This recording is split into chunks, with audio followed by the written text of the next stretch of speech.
Warm welcome.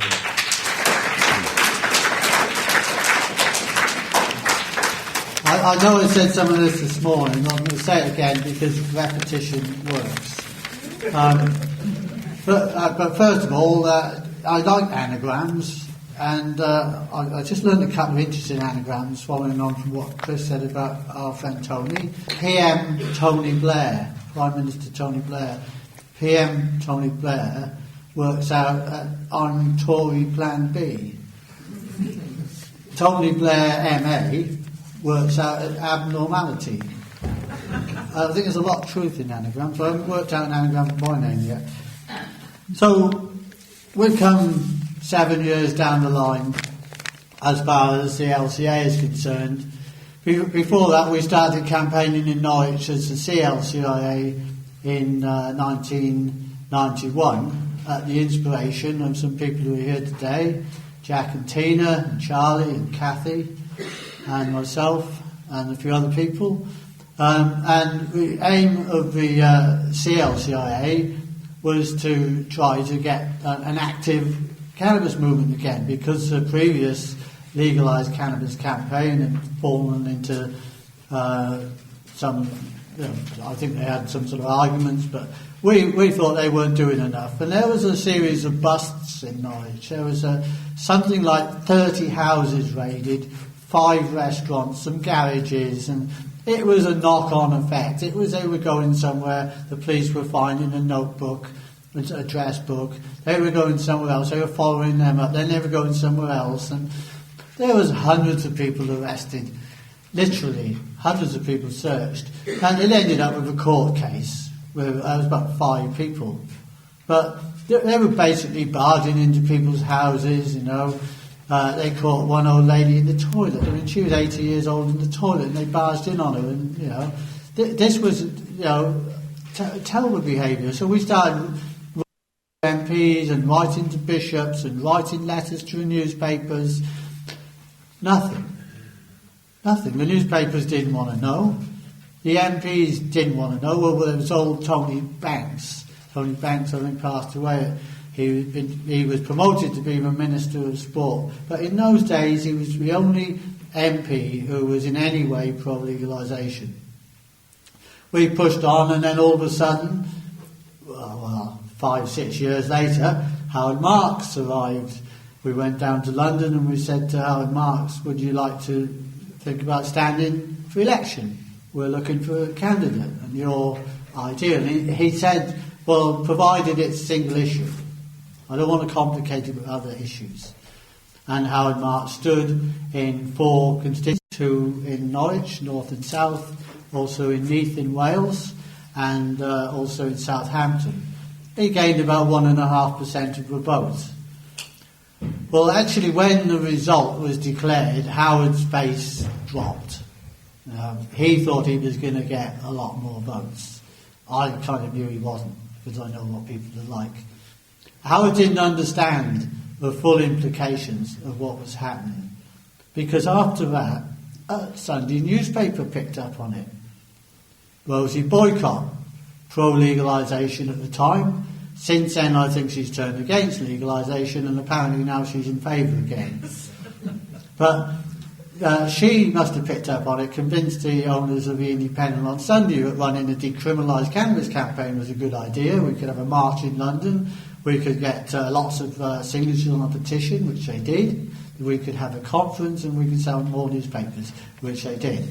Eventually, that led to people like Chris Saunders, I think is here, and a few other people, Shane Collins in London, who worked together with some people in America, and it started an annual march, and eventually we decided that Howard had been recognised as an independent candidate. And it was actually in a meeting with the Green Party, and I said to them, well, if you're not going to fight this issue, we'll form a party. We'll call ourselves the Green Leaf Party. You can't call yourself Green Anything Party, because they own the word green, politically. And I thought, well, what if somebody forms a cannabis party then? So we can't stand for cannabis, and they could use the leaf as an emblem, and we won't be able to stand for cannabis. They could say whatever they want. They could be the anti-cannabis campaign, and we wouldn't be able to stand as a legalised cannabis campaign because we wouldn't be able to use the word cannabis, and we wouldn't use the leaf. So that night we went home. I looked on the internet. 2-3 days later we had the forms. We registered the political party. The reason why we did that was to protect the name and protect the leaf, not to own it, but to make it available to everyone. We came up with a general set of principles that we thought people could acknowledge and sign up to. And we started gathering momentum. We had a first local candidate in Norwich, Danny Tungate, I think it was 1999. In the year 2000, we had about 5 candidates in Norwich. In the year 2001, we had 13 candidates in the general election. Last year, we had 21 candidates in the general election and some local elections. Are we winning? This is the question. Are we winning? How do we know if we're winning? So we go to the polls in Norwich in 1997, Howard Marks stood. He gained about 1.5% of the vote. Then I stood in 2001. I got about the same. And then last year, Don stood. It dropped. Why did it drop? Because we're losing. No, it dropped because we're winning. Now this is a strange thing. I went to a government drug meeting in Cambridge, and they said about yardsticks. Yardsticks are what you use to measure something. What are the government's yardsticks to suggest to them that their policy is winning? Now this is strange because the answer that they gave is the prices going up and the quality is going down. And they're talking about hard drugs really. So if the price is going up, so the dealers are making more money, and the quality is going down, so the dealers are making more money, they're winning. I couldn't work that out, but then I did. It's a yardstick. If you find somebody, for instance, they're suffering from an illness, and they're going to die, right? It's a terrible illness, and you get a medicine, and you give them the medicine, and their face comes out with red spots, and they start shaking, and they say, this is terrible. But the doctors know that this is a symptom that the medicine is working. This is a yardstick. A yardstick isn't necessarily a desirable thing. It's something that they use to measure. If you understand what I'm saying, that the face and the tremors are a sign that it's working. That lower prices, the higher prices, the lower quality means that they're winning because the dealers are getting greedier, they're charging more and more, it's lower and lower quality, and they think therefore less people are going to use it, therefore they're putting people off using drugs, so they're winning. That's the argument. My argument is, what is our yardstick? Our yardstick isn't the number of votes we get. Our yardstick is what the effect that we're having on politics in this country. When we started with LCA, and I think throughout the history of all the elections we stood in, over 75 elections, I've hardly met anyone who actually wanted to be elected. So it seems a bit strange, right? Why are you standing for election if you don't want to be elected? The reason why we're standing for election, because we have something to say. Cannabis users need to be represented, and nobody out there is going to do it for us. They didn't do it. All those political parties, the Green Party come down from the Ecology Party in the 80s. The Lib Dems, they can spout on about liberal-minded policies and whatever. And they still say, oh, we need a royal commission. Well, we should change the law so we don't arrest people for having a couple of plants or smoking it at home. So what? You shouldn't arrest people for having a couple of plants and smoking it at home anyway.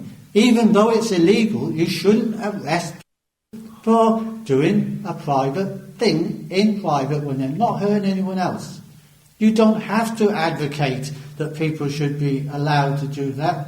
We don't have to ask for our rights for privacy, ask for our rights to believe what we want, practice our beliefs in our religion. We don't have to ask for them. We already have them. They're sealed. They're written in stone. It's the United Nations charters. It's a thing which all the countries are signed up to.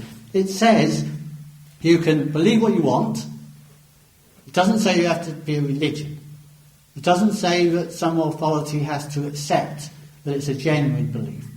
It says you can believe what you want. You have a right to change your belief, to change your religion, and you have a right to practice that religion alone or with others. And the only reason that they can come to stop that is if you are threatening public health or you're threatening public order. That right already exists. We really need to have it acknowledged. I talked to a barrister and he said the courts will never accept that cannabis is a religion.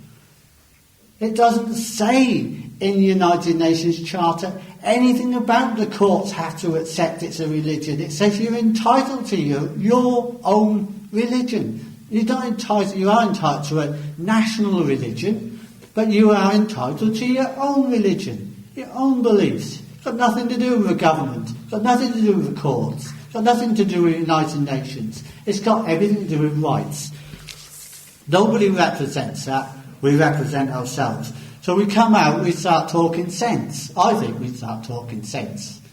We issue a challenge to the government. We challenge anybody in the world.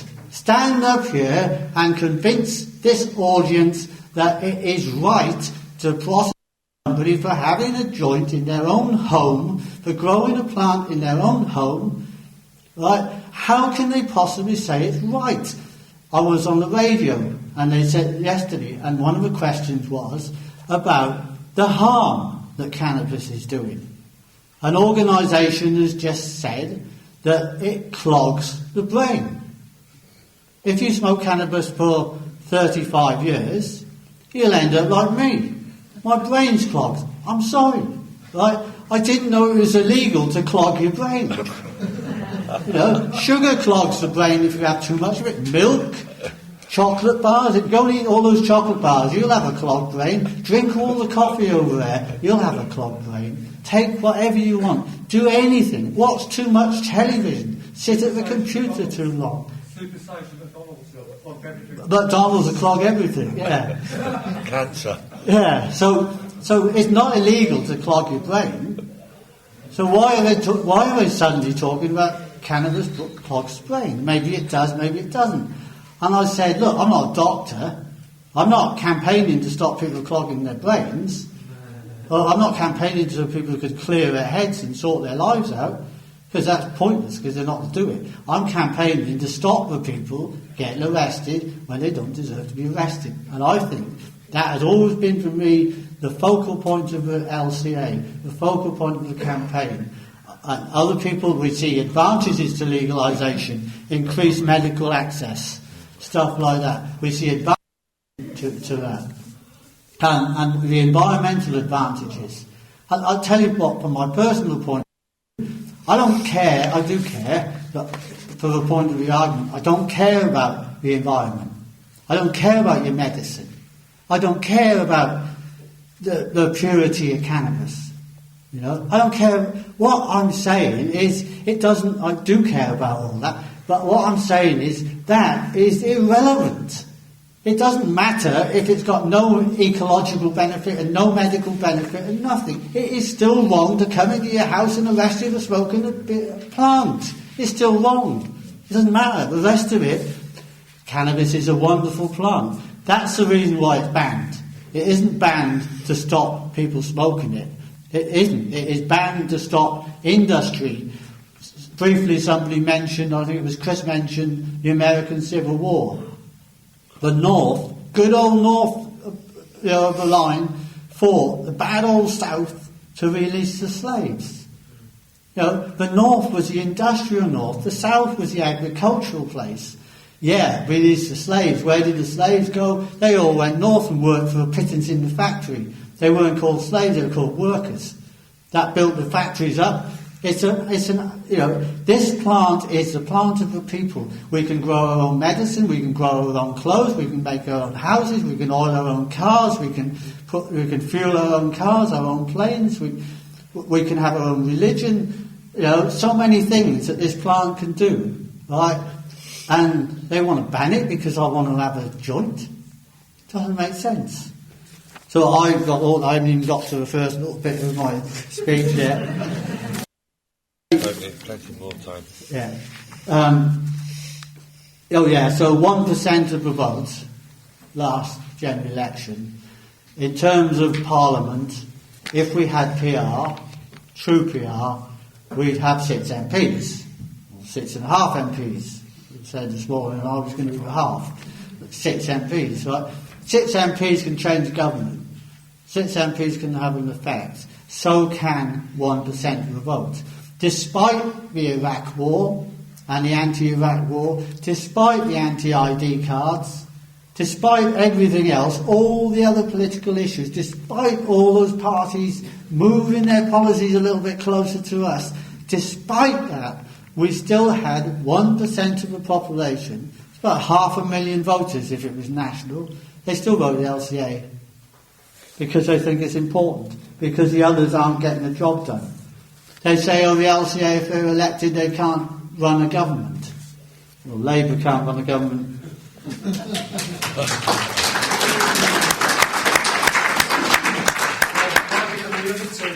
Yeah, well, I can't even remember what they're called. It's clogged my brain. So, I've decided that I've thought about it and I've looked at the problems that we have, and one of the things is the arguments, In the last few years or so, really, since the general election, I've found that the LCA is attacked by a lot of people.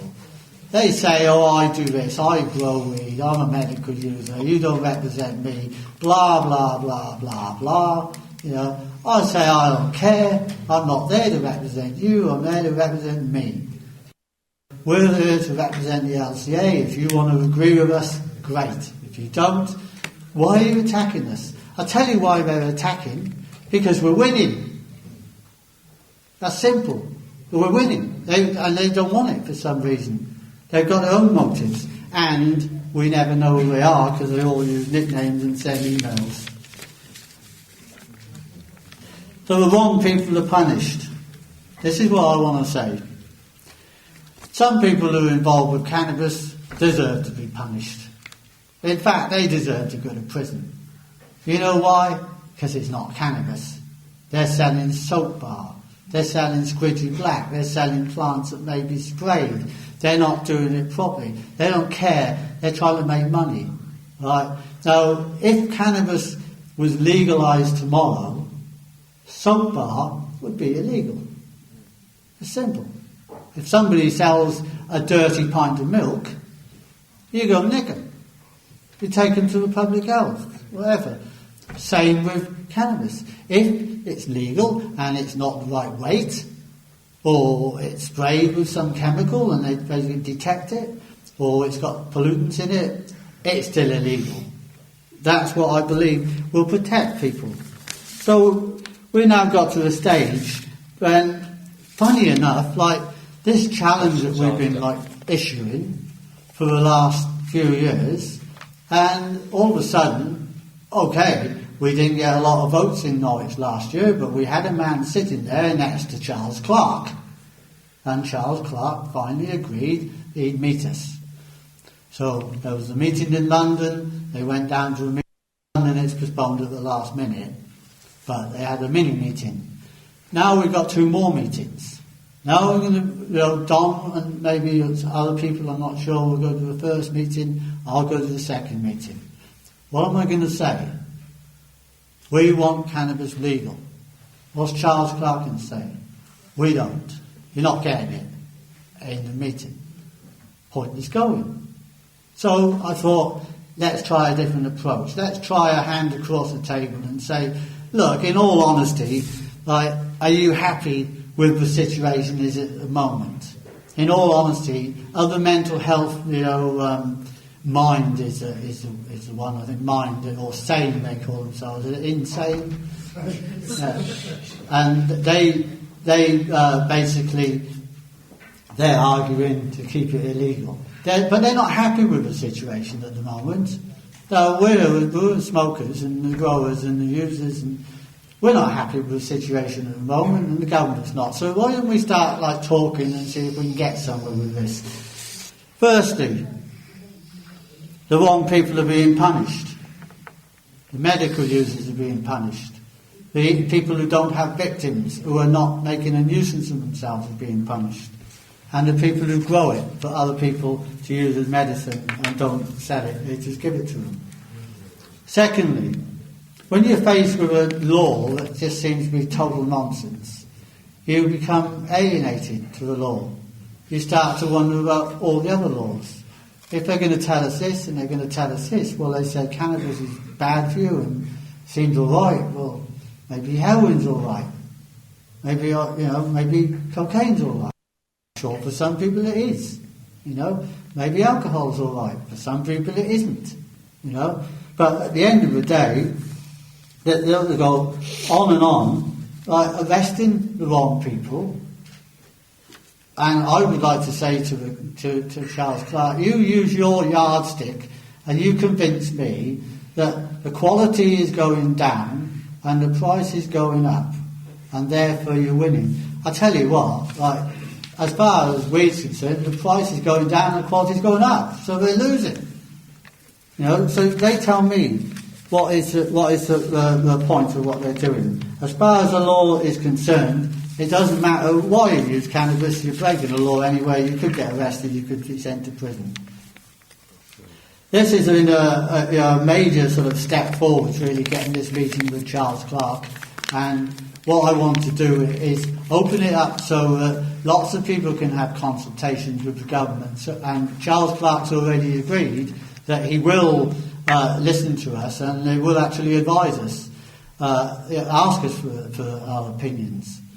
But we've got to the stage, and I just want to wind up here now because I just want to say, in the election last year in Norwich, I went to the count, where they count the election results. And I sat there, and there was Farouk, and there was myself, and there was Don, and there was Steve, and Leslie. Leslie was the exception, actually, but she was there as well. And we sat there, and I thought, if somebody walked in and looked at us and said, who are they? They'd think, we can't be the Labour Party, because we haven't got suits on, and they just wear a suit. We can't be the Tories, because we don't have our noses in the hair. All Tories, by the way, some compassionate Tories are pro-legalisation as well. So, will we be the Green Party? Well, no, actually our sweaters weren't handmade, so we probably wouldn't be the Green Party. So, who would we be? The Grey Party!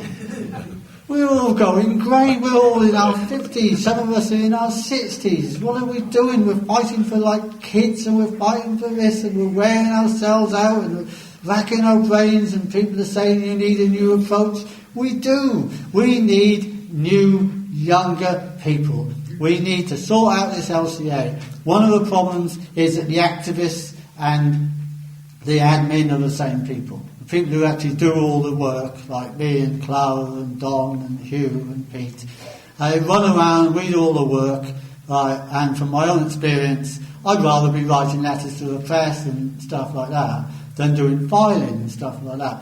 So this is my plan. We hire a secretary. Right? Do you know, if we had £100 a week, we could hire a secretary. Where do we get £100 a week? From the members. Today, at this day conference, we've reached another landmark. We now have 101 members.